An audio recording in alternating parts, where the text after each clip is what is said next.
क्या आपको इस वक़्त वेट करना है या आपको इन्वेस्ट करना है?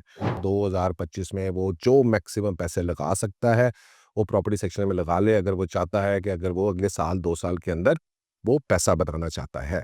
आपको इनकम जनरेटिंग एसेट की तरफ जाना है, not towards something like a plot और अ फाइल जहाँ पर आपके पैसे जो हैं वो फँस जाएँ और आप इसी तरह से जिस तरह आप 2021 से लेके 2024-25 तक ज़लील हुए, उसी तरह से 4-5 साल फिर अपने प्लॉट को गले से लगा के रोते ना रहें।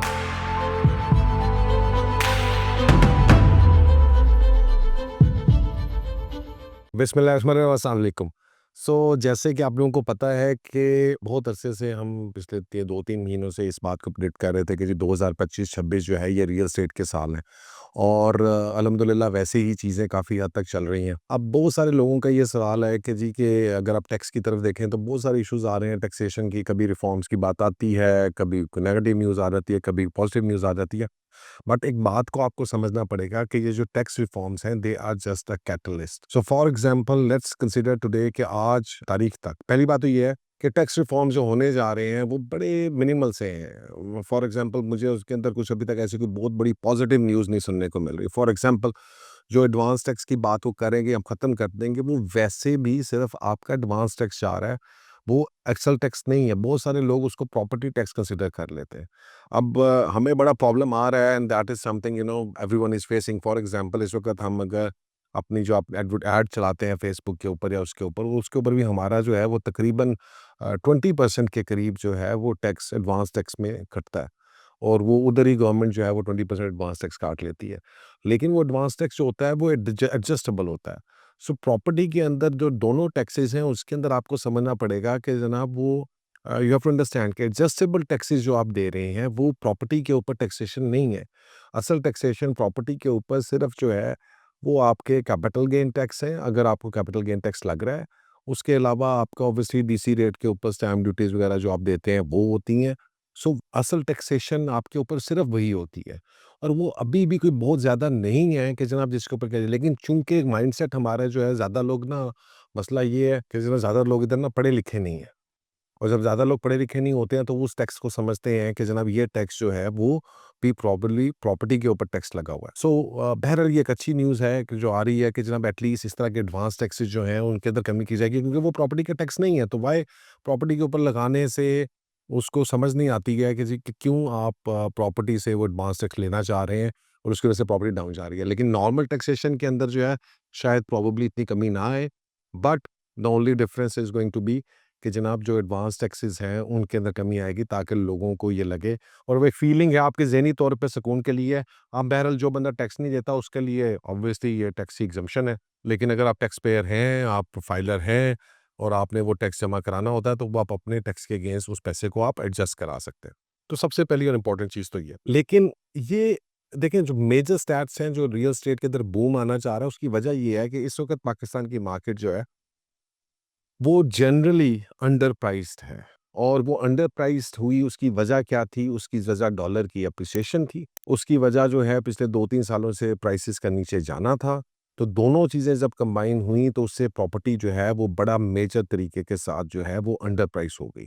अब एक चीज़ जो एक्चुअल वैल्यू उसकी ₹10 की है और वो इस वक़्त आपको मिल रही है ₹6 की, ₹7 की, तो वो चीज़ आपको खरीदनी चाहिए। जो चीज़ आज की तारीख में क्योंकि बहुत सारे लोग ये हमसे पूछ रहे हैं कि जी कि किधर बाय कर रहे हैं, किधर बाय नहीं करना। Let's understand the basic concept of investments, right? Basic concept of investment ये है कि जो चीज़ आपकी अंडर प्राइस है, जिस चीज़ को आपको लगे कि इसकी एक्चुअल वैल्यू ₹10 की है, बट ये अगर ₹6 मिल रही है, ₹7 मिल रही है, ₹8 मिल रही है, तो ये खरीदनी चाहिए। वो इन एनी केस अगर आप खरीदेंगे, वो इवेंचुअली आपको प्रॉफिट देगी। इसी तरीके से जब कोई चीज़ जो ₹10 की है, वो ₹14 की हो जाए या ₹15 की हो जाएगी, तो उसको हम बबल कहते हैं और वो चीज़ आपको नहीं खरीदनी। आपने इवैल्यूएट ये करना है कि कौन-सी चीज़ अंडर प्राइस है और कौन-सी चीज़ इस वक़्त जो है ओवर प्राइस्ड है और कौन-सी चीज़ बैलेंस्ड है।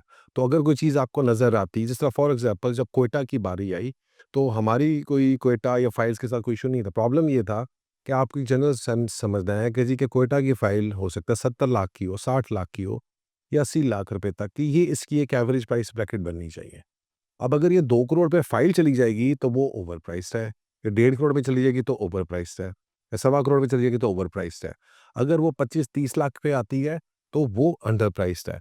तो इसका मतलब ये है कि आपने अपने तौर के ऊपर इन चीज़ों को समझना है कि यार मुझे जो है वो जो कमोडिटी मैं लेना चाह रहा हूँ आज की तारीख के अंदर, वेदर वो ओवर प्राइस है या अंडर प्राइस है, और आप उसकी प्राइस को वैल्यूएट अब उसकी प्राइस को वैल्यूएट चूंकि आप नहीं कर सकते, उसकी प्राइस से वैल्यूएट आप इसलिए नहीं कर सकते क्योंकि आप उस फील्ड के स्पेशलिस्ट नहीं हैं, आपको नहीं पता कि रियल एस्टेट की प्राइसिंग किस इम्पैक्ट के तहत होती है, और उसको सीखने के लिए ऑब्वियसली एक टाइम दरकार है। लेकिन जो रियल एस्टेट के इन्वेस्टर्स हैं या जो रियल एस्टेट को समझते हैं, ब्रोकर्स हैं, डीलर्स हैं, कंसल्टेंट्स हैं, वो एग्जैक्टली समझते हैं कि इस चीज़ की वैल्यू आज की तारीख के अंदर अंडर प्राइस्ड है या ओवर प्राइस्ड है, और वो फिर उसके मुताबिक जो है वो अपना फैसला करते हैं और उसी वजह से मार्केट को मूव करता है। तो इन जनरल पूरी पाकिस्तानी मार्केट इस वक्त जो है वो एक अंडर प्राइस सिनेरियो में चल रही है, जिसके अंदर प्लॉट्स भी शामिल हैं, जिसके अंदर बिल्डिंग्स भी शामिल हैं। और क्योंकि इस वक्त मैं आपको बताऊं कि जनाब बहुत सारे डेवलपर्स जो स्पेशली जो कंस्ट्रक्शन प्रोजेक्ट्स के अंदर जिन्होंने काम शुरू किया था, वो सारे के सारे इस मामले से काफ़ी हद तक परेशान है कि प्राइसेस में या उनसे प्रॉफिटेबिलिटी के अंदर वो पैसे वो नहीं कमा सके क्योंकि इन्फ्लेशन बहुत ज़्यादा हो गई। सो लिहाजा अब आपको ये फैसला करना है, और ये चीज़ें जब आपकी ये मार्केट चलेगी और ये चीज़ें जाएँगी तो आप अगले साल 2 साल के अंदर 40-50% 100% भी एप्रिसिएशन देखने को आपको मिलेगी मुख्तलिफ चीज़ों के अंदर। लिहाजा क्या आपको इस वक़्त वेट करना है या आपको इन्वेस्ट करना है? मैं आपको ये मशवरा दे रहा हूँ कि इस वक़्त आप वेट नहीं कर सकते, बिकॉज़ अगर मैंने 2025-26 मैंने इसलिए 2 सालों का आपको ज़िक्र किया। आप एग्ज़ैक्ट प्रेडिक्शन नहीं कर सकते कि किस वक़्त से किस टाइम ज़ोन के अंदर आपकी प्रॉपर्टी एग्ज़ैक्टली बढ़ेगी, और जो लोग इस चीज़ को देख रहे होते हैं कि जी कि हम प्रिसाइज़ली बिल्कुल उस टाइम के ऊपर बाय करें जब प्रॉपर्टी बढ़ने लगी है और उस टाइम पे बेच दें जब प्रॉपर्टी नीचे गिरने लगी है, वो लोग सबसे ज़्यादा नुकसान उठाते हैं। आपका सिंपल फ़ॉर्मूला ये है कि आपने चीज़ उठानी है, आपने उसको होल्ड करना है, और आपने पेशेंटली उसके वेट करना है कि उसकी प्राइसेज़ ऊपर जाएँ, और जब वो ऊपर जाएँगी तो आपने उसको बेच देना। लिहाजा और फिर ये भी नहीं देखना कि जी कि बिल्कुल टॉप के ऊपर बेचें। ये सबसे गलत पॉलिसी ट्रेडिंग के अंदर आपकी ये होती है कि once you want to buy at the most bottom prices and you want to sell at the highest peak. No one, I repeat, no one in the world can exactly हाँ, एक दफ़ा, दो दफ़ा तुक्का लग सकता है आपका, बट प्रॉब्लम ये होती है कि इमैच्योर इन्वेस्टर को इस चीज़ की समझ नहीं होती। और वो क्या करता है कि जनाब जब वो बिल्कुल बॉटम का वेट करता है या बिल्कुल पीक का वेट करता है, तो वो दोनों साइडों में से ना किसी जगह पे फँस जाता है, and that as soon as he loses more time, उसकी जो रिटर्न ऑन इन्वेस्टमेंट है, वो ऑटोमैटिकली जो है बहुत हद तक कम हो जाती है, and he does not make a lot of money. Real estate के अंदर आपने अगर इन्वेस्ट करना है तो मैं आपको बात बता रहा हूँ, इस वक़्त से अच्छा टाइम नहीं है। पाकिस्तान की मार्केट बहुत ज़्यादा नीचे है।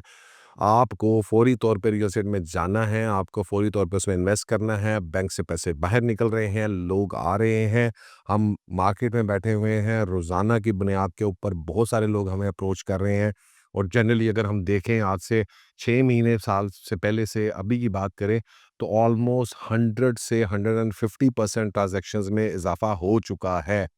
अगर आप इस वक़्त पीक मिस करेंगे, ये एक्चुअली बॉटम है, आप इस वक़्त इस बॉटम को मिस करेंगे, तो फिर अगर 6 महीने के बाद या साल के बाद जब आप एंट्री करना चाहेंगे, तो फिर आप एक रिस्कियर एंट्री जो है ना, वो कर रहे होंगे। My suggestion to you is कि 2025 is the best year to buy real estate at this moment. और बिल्कुल मैं मानता हूँ बहुत सारे लोग जो हैं वो 2025 में इन्वेस्ट नहीं कर पाएँगे, या तो उनके पास पैसे नहीं होंगे या उनके हालात ऐसे होंगे, वो 2026 में एंट्री करेंगे। लेकिन जो स्मार्ट इन्वेस्टर है, जो समझदार इन्वेस्टर है, उसका काम है कि 2025 में वो जो मैक्सिमम पैसे लगा सकता है, वो प्रॉपर्टी सेक्टर में लगा ले, अगर वो चाहता है कि अगर वो अगले साल 2 साल के अंदर वो पैसा बनाना चाहता है। और फिर अगेन आई रिपीट इट, किस सेक्टर में लगाना है, किस में करना है, ये ऑब्वियसली आपके पास जो है वो ऑप्शंस अवेलेबल है।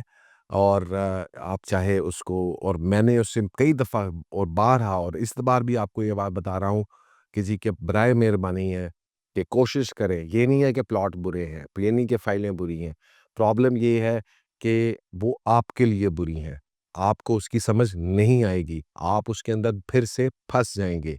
लिहाज़ा आपको इनकम जनरेटिंग एसेट की तरफ जाना है, not towards something like a plot और अ फाइल जहाँ पर आपके पैसे जो हैं वो फँस जाएँ, और आप इसी तरह से जिस तरह आप 2021 से लेके 2024-25 तक ज़लील हुए, उसी तरह से 4-5 साल फिर अपने प्लॉट को गले से लगा के रोते ना रहें।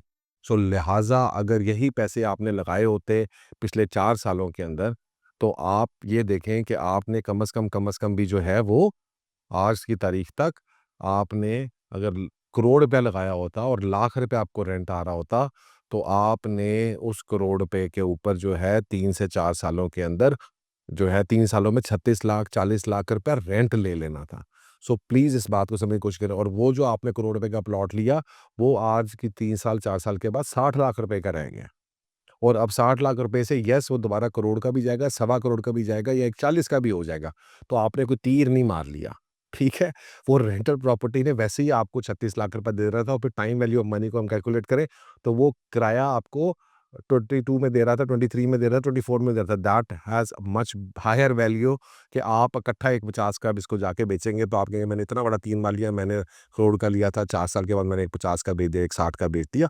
तो वो कोई तीर आपने नहीं मारा है।